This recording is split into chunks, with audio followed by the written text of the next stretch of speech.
సోదరి సహోదరులారా, చూడండి, దేవుని పరిశుద్ధ గ్రంథములో ఒక మరణము గురించి మనకు అద్భుతమైన పాఠం నేర్పుతుంది బైబిల్. బైబిల్లో ఉన్న భక్తులు ఎంతోమంది విశ్వాసంతో ఉండి చనిపోయారు, విశ్వాసం లేకుండా చనిపోయారు. మనకు విశ్వాసం లేకుండా చనిపోయిన వ్యక్తుల గురించి మనకు వద్దు, కానీ విశ్వాసంతో కలిగిన ఉన్న భక్తులు, విశ్వాసంతో కూడి ఉన్న భక్తుల గురించి మనం ఆలోచన చేస్తే, వారు కష్టాలతో ఉన్న, శ్రమలతో ఉన్న, ఇబ్బందులతో, సమస్యలతో ఉన్న, మరణానికి భయపడకుండా, శ్రమలకు భయపడకుండా అద్భుతంగా వాళ్ళు సేవ చేసి ఈ లోకాన్ని ముగించుకొని వెళ్ళారు. మనం కూడా ఒకనోడు ఈ లోకం విడుస్తామని, ఈ లోకయాత్ర ముగించబడుతుందని,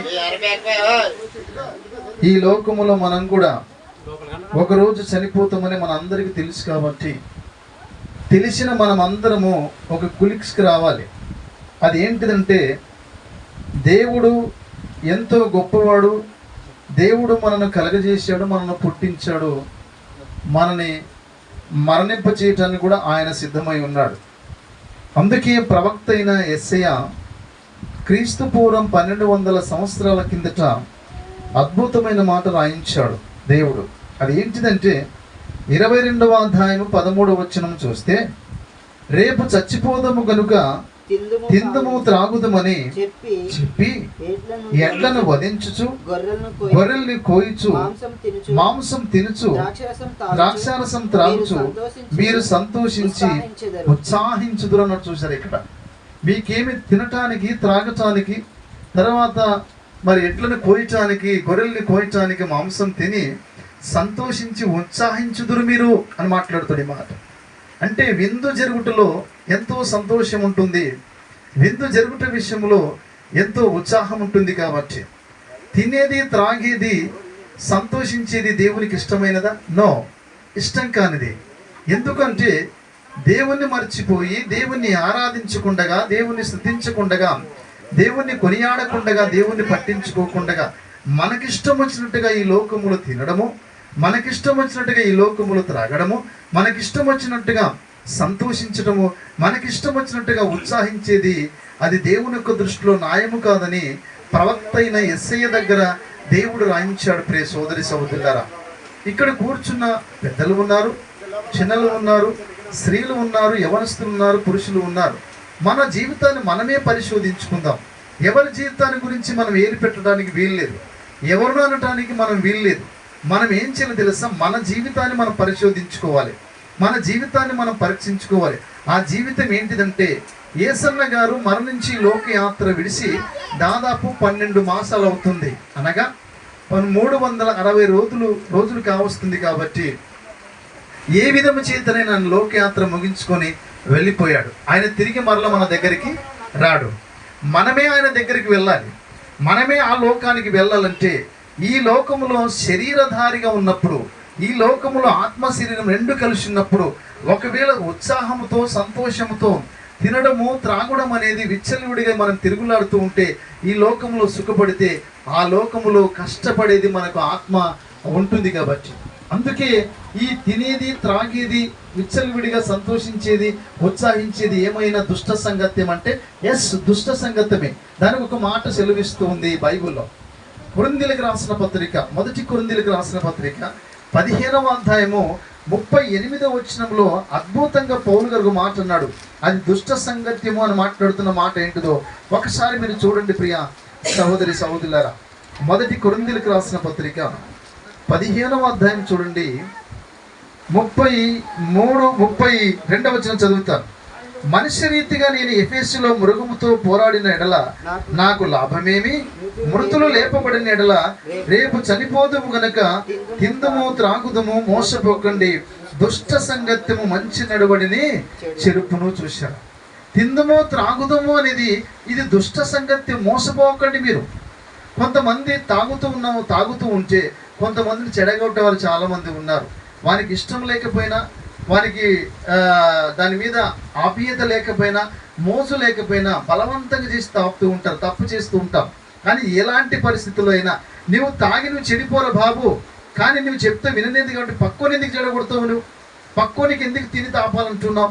ఈరోజు ఒక పెగ్ అంటావు, ఇంకా 2 పెగ్గులు అంటావు, మరుసటి రోజు ఒక క్వార్టర్ అంటావు, మూడో రోజు ఏమంటావు ఒక ఫుల్ బాటిల్ అంటావు. అంటే తినేది త్రాగేది ఉత్సాహంగా ఉండేది సంతోషంగా ఉండేది చాలా దేవుని యొక్క దృష్టిలో తప్పు. ఎందుకంటే దేవుణ్ణి పట్టించుకోకుండా, దేవుణ్ణి ఆరాధించకుండా, నిన్ను పుట్టించిన దేవునికి లోబడి జీవించకుండా, నిన్ను పుట్టించిన దేవుని కొనియాడకుండా ఆరాధించకుండా నీకు ఇష్టం వచ్చినట్టుగా సుఖాన్ని అనుభవిస్తే దేవుడిచ్చిన జన్మ నువ్వు పాడు చేసుకుంటుంటే దేవుడు తట్టుకోలేడు అని బైబిల్ చెప్తోంది. దేవుడు తట్టుకోలేడు. ఎందుకంటే ఇది దుష్ట సాంగత్యము అని మాట్లాడుతున్న మాట. ఈ దుష్ట సంగత్యము మీరు మోసపోవకండి, రేపు తిందుము త్రాగుదము, ఆ తర్వాత తిందుము త్రాగుదం అనేది దుష్ట సంగత్యం కాబట్టి అది మంచి నడువుడిని చెరిపేస్తుంది, మంచి వాళ్ళని కూడా చెడగొడుతుందని బైబిల్లో సెలవిస్తుంది. ప్రియ సోదరి సహోదరులారా, ప్రియ సహోదరి సహోదరుడా, యేసన్న గారు కుమారులైన కుమార్తెలను జ్ఞాపకం చేసుకోండి. మీ నాయన ఏ విధము చేతనని లోక యాత్ర ముగించుకొని వెళ్ళిపోయాడు. ఆయన క్రియలను బట్టి ఆయనకి తీర్పు జరిగింది.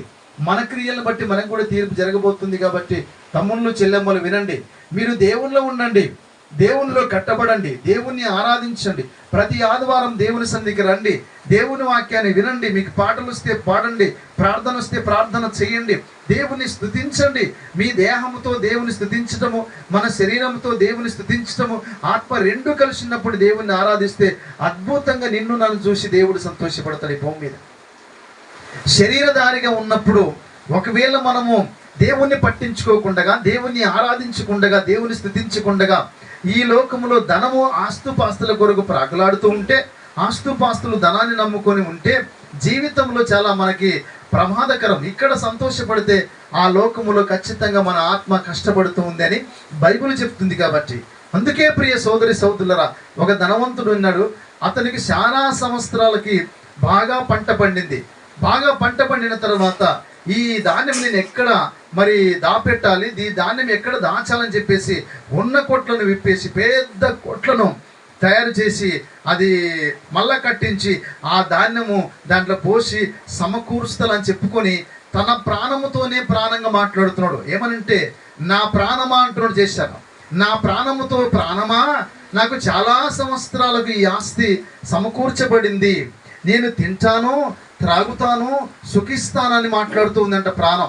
ప్రియ సోదరి సహోదరులారా, సుఖించటము తప్పులేదు, త్రాగటము తప్పులేదు, తినటము తప్పులేదు. కానీ ఎప్పుడు తినకూడదు? నువ్వు దేవునిలో ఉన్న తర్వాత, దేవుణ్ణి అనుసరించిన తర్వాత, దేవుని నమ్ముకున్న తర్వాత కూడా ఈ రోజుల్లో చాలా మంది త్రాగుడుకు వ్యసనాలకి అలవాటు పడుతూ ఉన్నారు. తమ్ముళ్ళు అన్నయ్యలు చెల్లెమ్మలు, నేను ఒకటే చెప్తాను డైరెక్ట్గా, మనం అలాంటి కోణంలో వెళ్ళిపోతే మనం ఎంత ప్రార్థనకు వచ్చినా, దేవుని స్తుతించినా, 1000 రూపాయలు కానికిచ్చినా, దేవుని నమ్ముకొని చేస్తున్న ఈ క్రియలు పాడైన క్రియలు చేస్తూ ఉంటే మనం చనిపోయినప్పుడు మన ఆత్మ ఎక్కడ వెళుతలేదు సార్, నరకాగ్నికి వెళ్ళిపోతుంది. వాడు అంటాడు, నా ప్రాణమా ప్రాణమా, ఎందుకంటే నేను చాలా సంవత్సరాలకు ఈ ఆస్తి నాకు సమకూర్చబడింది కాబట్టి నేను తింటాను సుఖిస్తాను త్రాగుతాను అన్నాడు. తెలుసా, అక్కడ కింద మనం ఆలోచన చేస్తే ఓ ఎర్రివాడ ఈ రాత్రి నీ ప్రాణము అడుగుతూ ఉన్నారు. చూశాను, నీవు తినాలనుకుంటున్నావు నీ ఆస్తి ద్వారా, నువ్వు త్రాగాలనుకుంటున్నావు నీ ఆస్తి ద్వారా, సుఖించాలనుకుంటున్నావు. అదే రెఫరెన్స్తో మాట్లాడుతుంటారు కొంతమంది. ఇది తినమన్నాడు కదా దేవుడు, త్రాగమన్నాడు కదా దేవుడు, సుఖించమన్నాడు కదా దేవుడే చెప్పాడంటే దేవుడు చెప్పాడని నువ్వు అనుకుంటున్నావు. బైబిల్ చెప్తుంది కదా, కింద దాన్ని వచ్చినా మర్చిపోతాం. ఓ ఎర్రివాడ ఈ రాత్రి నీ ప్రాణం అడిగితే నువ్వు సిద్ధపరిచినది ఎవనివి అగుదు అని మాట్లాడుతుంది మాట. మనమంతా కూడా కూడబెట్టి, మనమంతటి కూడా దేవుణ్ణి మర్చిపోయి ఆస్తిపాస్తులు కూడబెడితే నువ్వు సంపాదించింది ఎవరి పాలు కావాలి? అందుకే దేవునిలో ధనవంతుడు కాకుండా ఒకవేళ నువ్వు అలా జీవిస్తూ ఉంటే నిత్య నరకము తప్పదని వాక్యం సెలవిస్తూ ఉంది. అందుకే ప్రియ సోదరి సహోదరులారా, లూకాసు వార్త 12వ అధ్యాయానికి వెళితే చదివిస్తా చూడండి. దాన్ని చదివితే మనకు అర్థమవుతుంది రెఫరెన్స్. ప్రియ సోదరి సహోదరులారా, 12వ అధ్యాయం చూడండి ఎంత అద్భుతంగా రాశాడో లూకా గారు. చూద్దాం ఒకసారి 12వ అధ్యాయం చూడండి. లూకాసు వార్త 12వ అధ్యాయము 19వ వచనం చదువుదాం. నా ప్రాణముతో ప్రాణమా, అనేక సంవత్సరములకు విస్తారమైన ఆస్తి నీకు సమకూర్చబడి ఉన్నది, సుఖించుము, తినుము, త్రాగుము, సంతోషించుమని చెప్పుకొందురు అనుకుని. చూశారా, వాడు అంటున్నాడు ప్రాణముతోనే, నా ప్రాణమా అంటూ చూశారా? ఏమంటున్నా తెలుసా? నా ప్రాణముతో ప్రాణమా అనేక సంవత్సరాలకు ఆస్తి సమకూర్చబడింది. నా ప్రాణముతో ప్రాణమా నా ఆస్తి సమకూర్చబడింది కాబట్టి తింటాను, త్రాగుతాను, సంతోషిస్తాను, సుఖిస్తాను అనుకున్నాడంటే కానీ కింద వచ్చినవంటే, ఓ ఎర్రివాడ, ఈ రాత్రి నీ ప్రాణము అడుగుచున్నాను. ప్రియ సోదరి సోదరులారా, దేవుడు నమ్మకమైన దేవుడు. నీకు ఆరోగ్యం ఇచ్చినప్పుడు, ఆయుష్నిచ్చినప్పుడు, భార్య పిల్లలు ఇచ్చినప్పుడు, భర్త పిల్లలు ఇచ్చినప్పుడు నీవు చెడు అలవాట్లకు గురైపోయి నీ జీవితాన్ని ఎందుకు పాడు చేసుకుంటావు? అది నీ వ్యక్తిగత జీవితంలో ప్రతి ఒక్కరూ మనం క్వశ్చన్ వేసుకోవాలి. చిన్న పాపం కూడా సులువుగా చిక్కులు పెట్టే పాపం అది. కాబట్టి ఆ పాపం పెద్దగా అయితే ప్రభావితం చేసి నిన్ను బజారు పాలు చేస్తాయి. ఇక్కడ అవమానమే, అక్కడ నీ ఆత్మ నరకానికి వెళ్ళిపోతుంది. కాబట్టి నరకము తప్పించుకోవాలంటే ఈ భూమి మీద శరీరము ఆత్మ రెండు కలిసి ఉన్నప్పుడు మనము దేవుని కొరకు జీవించాలి, మనము దేవుని కొరకు బ్రతకాలి. దేవుడు నీకు చక్కటి జన్మనిచ్చాడు, చక్కటి ఆయుష్నిచ్చాడు, శరీరములో ఆత్మ పెట్టాడు. రెండు కలిసి ఉన్నప్పుడే నీకు 70 సంవత్సరాలు ఇచ్చాడా, 80 సంవత్సరాలు ఇచ్చాడా, 100 సంవత్సరాలు ఇచ్చాడా, లేకుంటే 50 ఇచ్చాడా, 60 ఇచ్చాడా, ఆ ఆయుష్కాలంతో నీవు ఈ లోకంలో బ్రతుకుతున్నావు. కాబట్టి దేవుడు పిలిచేంత వరకు మనం కూడా దేవునికి కట్టుబడి జీవిస్తే ఎంతో మంచిది. కాబట్టి ప్రియ సోదరి సోదరులారా, దేవుని నమ్ముకోకుండా ధనం సంపాదించుకుంటే, దేవుని నమ్ముకోకుండా సుఖిస్తాను, తింటాను, త్రాగుతాను, సంతోషిస్తానని ఒకవేళ నువ్వనుకుంటే దేవుడు అంటాడు, ఈ రాత్రి నీ ప్రాణం పోతే నువ్వు సంపాదించినది ఎవరిది అవును అని మాట్లాడుతాడు. ఇటు నువ్వు దేవునిలో లేవు, చనిపోయిన తర్వాత నీ ఆత్మ నరకానికి వెళ్ళిపోతుంది. ఆ నరకములో బగబగ మండే చోటు, అది భయంకరమైన స్థలం. అది దయ్యాలే భయపడతావు దాన్ని చూసి. ఆ స్థలానికి నీ వెళ్ళటానికి ఎందుకు ఇష్టపడుతున్నావు చెల్లెమ్మ? ఎందుకు ఇష్టపడుతున్నావు అన్నయ్య? ఎందుకు ఇష్టపడుతున్నావు సంఘ పెద్దలారా? ఎందుకు ఇష్టపడుతున్నారు ఊరు పెద్దలారా, ప్రజలారా? గమనించండి, మనకంటూ ఒక జన్మనిచ్చాడు దేవుడు, మనకంటూ ఒక ఆయుష్నిచ్చాడు దేవుడు, మనకంటూ మంచి మనసు ఇచ్చాడు. మనకి చెడిపోతూ జీవితాన్ని మనం ఎందుకు కోరుకోవాలి? ఎందుకు నరకానికి వెళ్ళాలి? ఆ నరకం వెళ్ళట కంటే ఈ భూమి మీద మన జీవితాన్ని సరిచేసుకుని నమ్మకంగా దేవుని కొరకు బతికితే దేవుడు అద్భుతంగా నీ కుటుంబాన్ని, నా కుటుంబాన్ని ఆశీర్వదిస్తాడు. మనము మరణించినప్పుడు మన ఆత్మ దేవుడున్న లోకానికి వెళ్ళిపోతాం. అదే బంగారు వీధుల్లో ఉన్న ఆ బంగారంతో కట్టబడిన పట్టణం, ఆ బంగారు వీధుల్లో మనం తిరుగుతాం. ఆ బంగారు వీధుల్లో నిత్యము దేవుని కోటాని కోట్ల దూతలతో మనం ఒకరిగా ఉండి దేవుని స్తుతిస్తాం. అదే ఆకలి తప్పులు లేని దేశము, ఆకలి తప్పులు లేని రాజ్యం. కాబట్టి ఆ రాజ్యానికి మనం అందరం కూడా దగ్గరై దేవుని స్తుతించి గణపరిచి దైవ ఆశీస్సులు పొందుకోవాలని ప్రభువు పేరిట మీ అందరికీ నేను మనవి చేస్తూ, ఇంకా యేసుక్రీస్తును అంగీకరించండి. ఆయన నీ కొరకే, నా కొరకే, నీ పాపములు, నా పాపము, లోకమంతటి పాపం కొరకు ఈ లోకానికి వచ్చి పవిత్రుడిగా ప్రాణం పెట్టాడు, చనిపోయాడు, 3వ దినాన తిరిగి లేచాడు. ఆయననే నిజమైన దేవుడని గుర్తిరిగి నమ్ముకోండి. సమాధానము, సంతోషం నీలో కనబడుతుంది. చనిపోయినప్పుడు నిత్య లోకానికి వెళ్తే కల్మషుడు ప్రార్థన చేసుకుందాం. మహాపరిశుద్ధుడమైన మా తండ్రి, నీ మహాకృపను బట్టి, నీ ప్రేమను బట్టి ధనవంతుడు అనుకున్నాడు, నా ప్రాణముతో ప్రాణమా, చాలా సంవత్సరాలకు నాకు ఆస్తి సమకూర్చబడింది, దీన్ని నేనేం చేయాలి? దీనితో సుఖించాలి, తినాలి, త్రాగాలి, సంతోషించాలనుకున్నాడు. కానీ కింద వచ్చిన మర్చిపోయాడు. నాయన నిజంగానే ఒక ఉపమానం చెప్పాడు ఈ భూమి మీద యేసుక్రీస్తు ఉన్నప్పుడు.